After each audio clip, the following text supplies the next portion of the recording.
Could you tell me about how you first got involved with wildlife photography? All my life I've been interested in wildlife photography. Back in the day they didn't have digital cameras, so film cameras were manual, there was no autofocus. So being a wildlife photographer in the 70s and 80s was not as easy as it is nowadays. I had a 300mm lens, I had a Zenith E film camera, and I used to try and photograph my local wildlife. I live in Ruskington, so quite rural, within about 500 yards. So there are owls, deer, other bird life, red kites. Not seen any peregrine falcons around my way, but there probably are some. I'd also like to know your first memory of photography as a child, with your granddad making the dark room in the loft. Yes, my granddad was interested in photography, and he built a light room in the loft of my parents' house and bought me an enlarger. So I used to develop and print black and white film, and he had a number of old negatives. I also would like to ask about how your role as a Lincoln Cathedral guide helps with your photography. I became a volunteer tower guide at the cathedral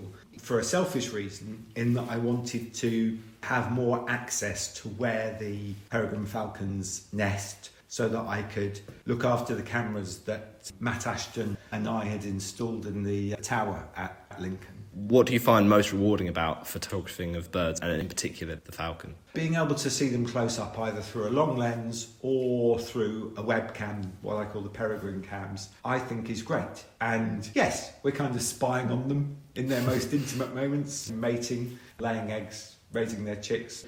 But it is fascinating. You were talking about how the resident female had died recently, but within 12 hours of her dying, there were two other birds trying to see whether the male was going to bond with them. The last 3 years, we haven't had chicks at the Lincoln Cathedral.